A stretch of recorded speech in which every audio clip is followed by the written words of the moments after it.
Ginaon sa kahihiyan ni Senator Marcolita itong si Ping Lacson sa harap ng Senado at sa sambayan ng Pilipino matapos ibunyag ni Senator Rodante Marcolita ang mga ginawang pagtatakip ni Ping Lacson sa mga mastermind sa garapalang pagnanakaw sa kabanang bayan sa ilalim ng flood control scandal. Na talagang get to the bottom of this issue. Pero bigla po nawala eh. Ano po magagawa ko? Kung saan hindi nito ipinatatawag ang mga witness na makapagtuturo sana sa mga kawatan sa pundo ng bayan. Mr. President, wala nga pong nakasulat dun sa transcript tungkol nga po dun sa binanggit niya sa plenary na pangalang Adrian Bersamin. Paano nga pong mababanggit doon, Mr. President? Hindi nga niya pinatawag eh. Samantalang dapat niya ipatawag, siya mismo ang nag-highlight. Isip-isipin po ninyo, nagawa po ni Senator Lacson na isama sa plenary debates ng ating 2026 budget. Ganon ka-importante ang bahagi na yon, Mr. President. Hindi ba dapat? Ipinahayag mo yun eh. Malaking bagay yun. Ibinulgar mo pa nga eh.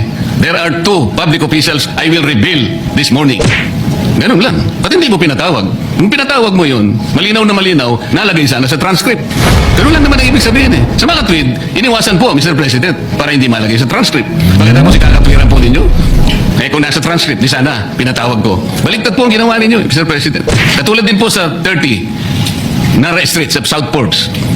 Ilan po yung binanggit ng mga tao doon?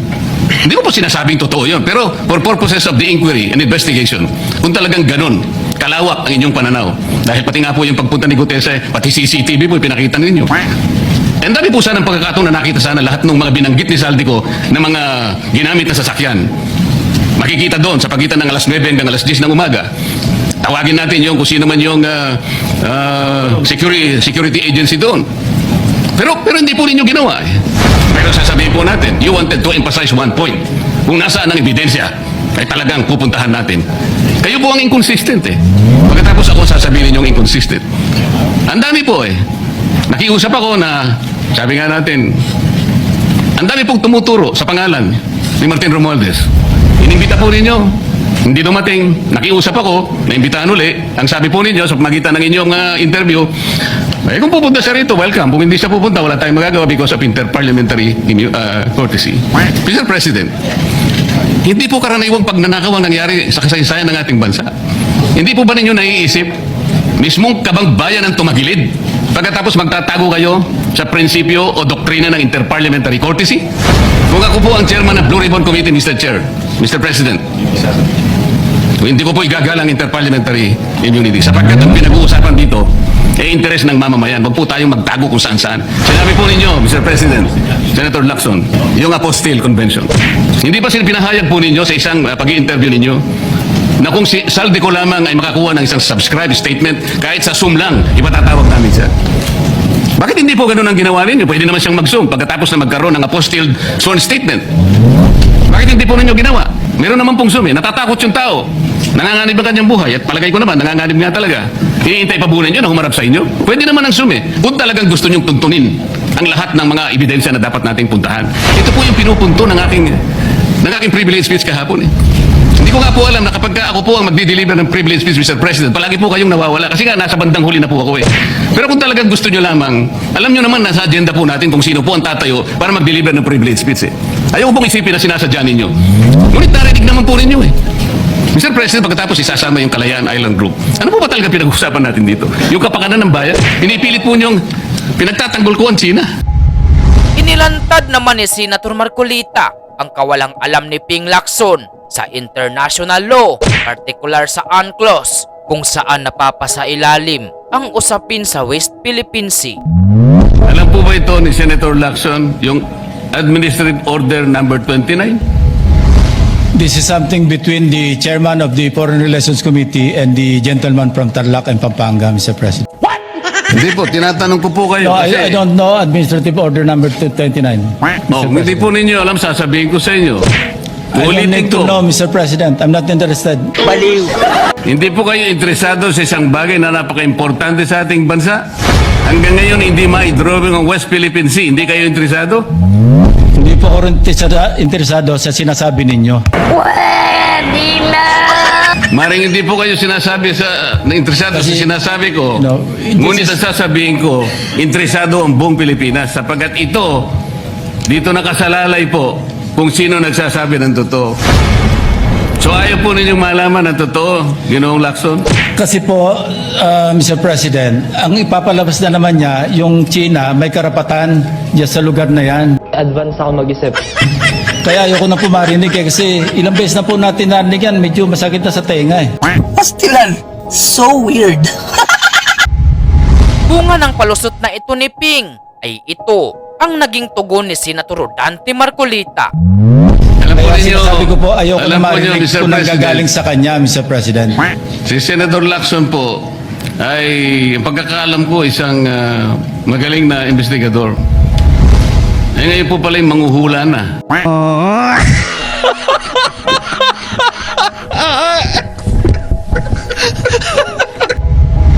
Kaugnay pa rin sa usapin sa West Philippine Sea ay buong tapang na hinamon ni Senator Dante Marcolita ang mga nagdudunong-dunungan na eksperto di umano sa international law kung saan inimbitahan ni Senator Marcolita ang lahat ng ahensya na nauugnay dito kasama si Ping at itong si Antonio Carpio nang magkaalaman kung sino ang pro-China at dalubhasa sa international law.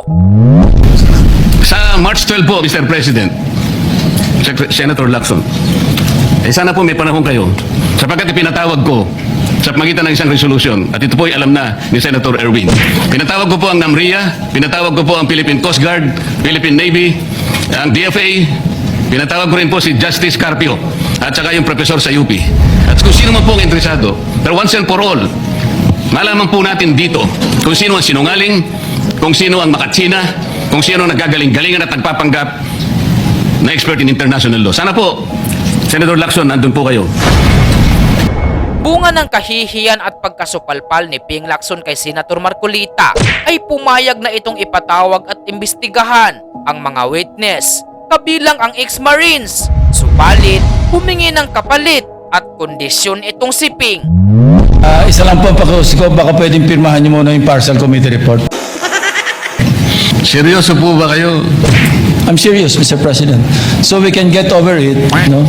Because that is a partial. And move forward. Yes, that's a Partial, and then you can move forward to the next one. That is correct, Mr. President.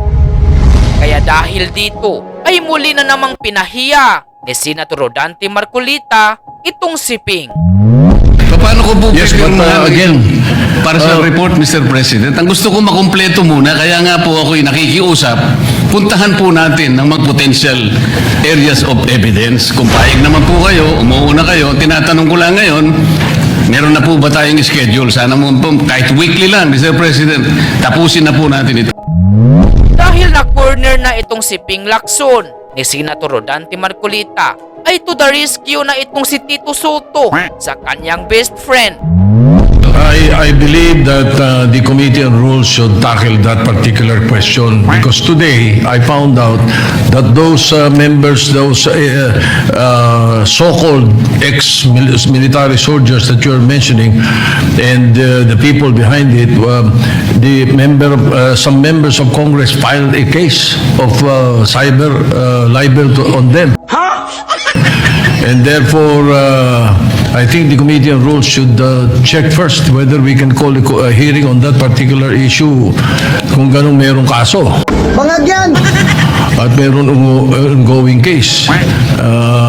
So I suggest that your question and the privilege speech and the ensuing debates thereafter be referred to the Committee on Rules. I would like to entertain a motion to that effect, Mr. Majority Leader.